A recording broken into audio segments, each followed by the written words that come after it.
Hey, I'm Jade H. Welcome to Solution, where we chat about all things recovery. At the moment, we're about to, or soon about to dive into, Brendan and myself, into the 12 steps. And I thought before we do that, it might be a good idea just to chat a little bit about the 12 steps as a whole, give you a bit of a background story, tell you what the 12 steps are, and just share some of my own personal viewpoints and thoughts about the 12 steps.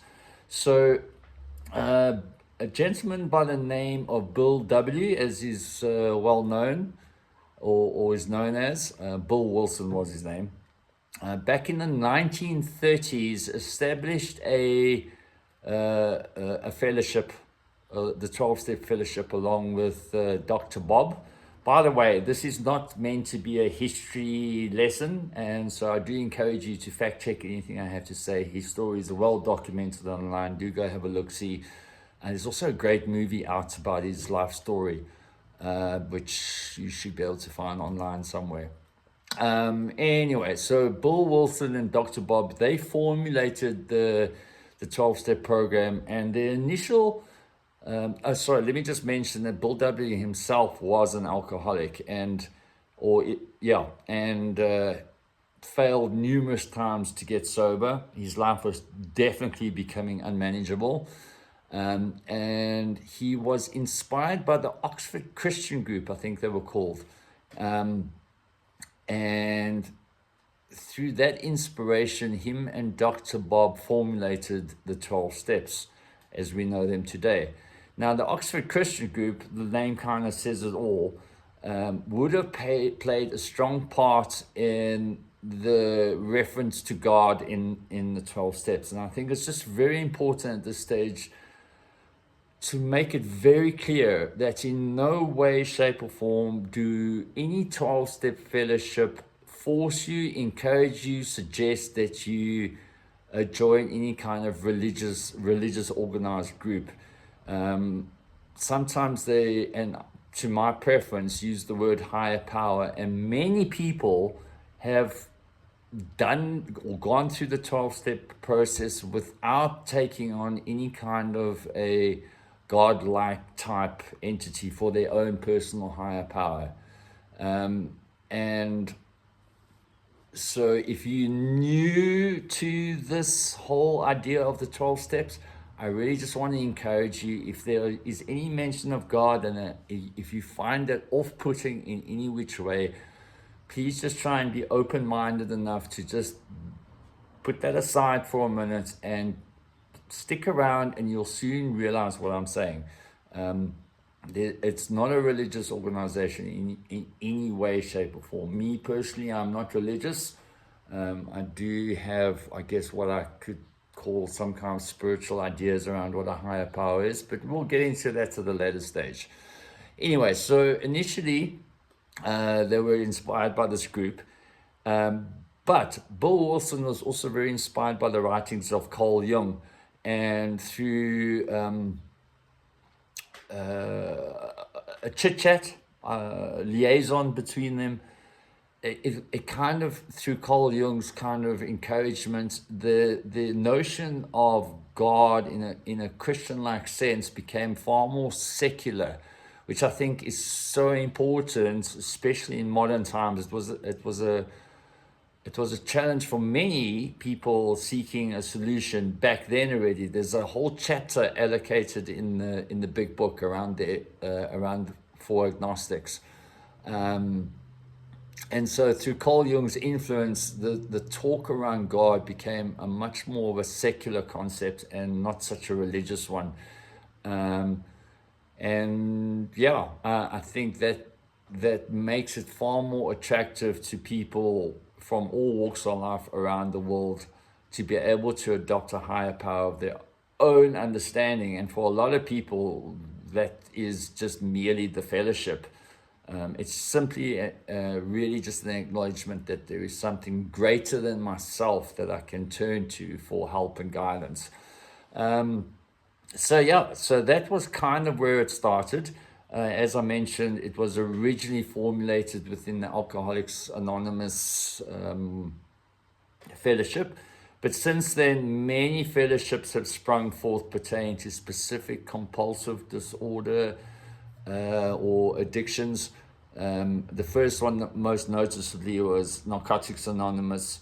From that, we have gotten Cocaine Anonymous, Meth Anonymous, Marijuana Anonymous, Heroin Anonymous, and then there's a whole bunch of other fellowships for Debtors Anonymous, Gamblers Anonymous, Shopping Anonymous, etc., etc. So the 12-step program is really far more expensive than just geared towards helping people get off substance abuse.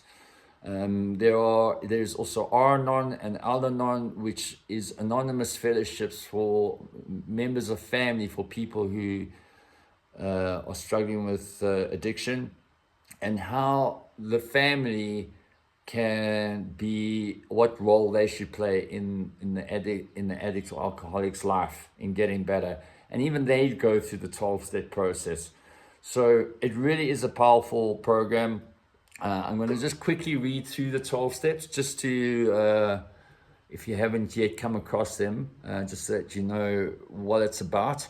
Every reference at the word God in the steps, please just replace the word God with higher power. There's also a gender reference to God being a he. If that doesn't sit well with you, change that to a she, whatever works for you.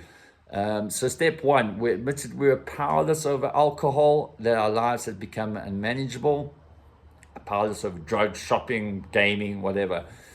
Step number two, we came to believe that a power greater than ourselves could restore us to sanity. Step three, we made a decision to turn our will and our lives over to the care of God, higher power, as we understood him or her. And we made step number four, we made a searching and fearless moral inventory of ourselves. Now, step number five, we admitted to God, to ourselves, and to another human being the exact nature of our wrongs. Step number six, we were entirely ready to have God, higher power, to remove all these defects of character.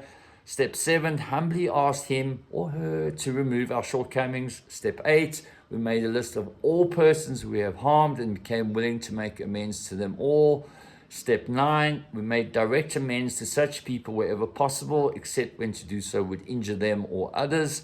Step 10, we continued to take personal inventory, and when we were wrong, promptly admitted it.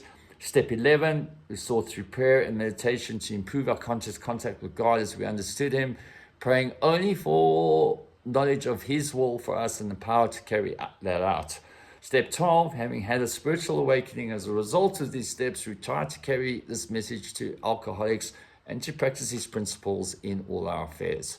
Now, I know there might sound strong relationships to a religious construct in all of this. Again, I have to reiterate that is not the case. Stick around and you'll see what I mean.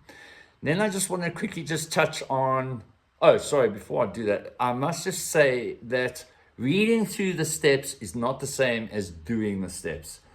Listening to our channel talking about the steps is not the same as doing the steps.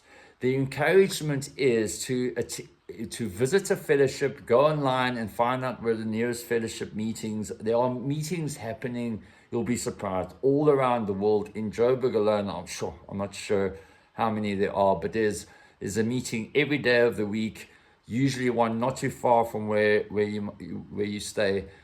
Go check them out. And the encouragement is to ask and find a sponsor, preferably one that you've heard speak before, and there's something about that person that feels right to you to approach them.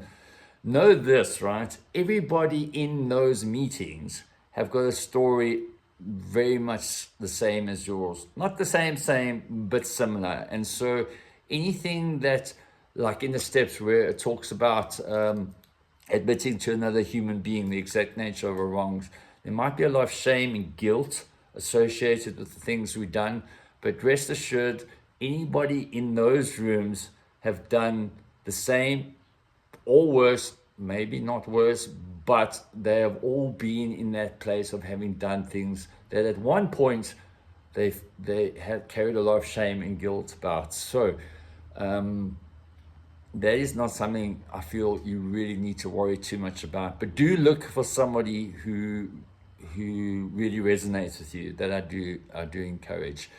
Then I just want to just quickly touch on different methodologies around doing steps. There are some fellowships, they approach like NA, Narcotics Anonymous, for example. They have a step working guide that you can purchase for yourself. And this is the first way, the way in which I did my steps the first time around. And in that step working guide, there are a lot of questions for you to answer. I like that it is so thorough. However, the downside is, in my opinion, of the way it is set up within NA is that it can be seen as and experienced as somewhat long-winded, which is not to take anything away from the fact that it is so thorough. I think thorough is important. However, if it's going to take so long to get through the steps and it results in just not getting through the steps, I think that's not ideal either. So, for example, Alcoholics Anonymous have a much quicker, there's no easier other way to say it, quicker way of going through the steps. And I don't think it's about taking shortcuts. I think there is just a recognition that getting through the steps, all 12 of them, in order, there's value in getting through all of them and not getting through the first 2, 3 or whatever and just not carrying on.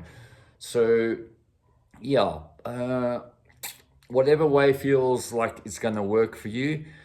Just one other thing I think I want to touch on around... No, I was going to talk about sponsorship and some of the approaches they take to doing the steps. We'll talk about that when we get to talking about sponsors. Anyway, we're going to delve soon, Brendan and myself, into step 1. Hopefully in a day or two's time, we're going to get together and have that chat and upload the video for you to have a look at. If you've enjoyed this video, please do give us a thumbs up.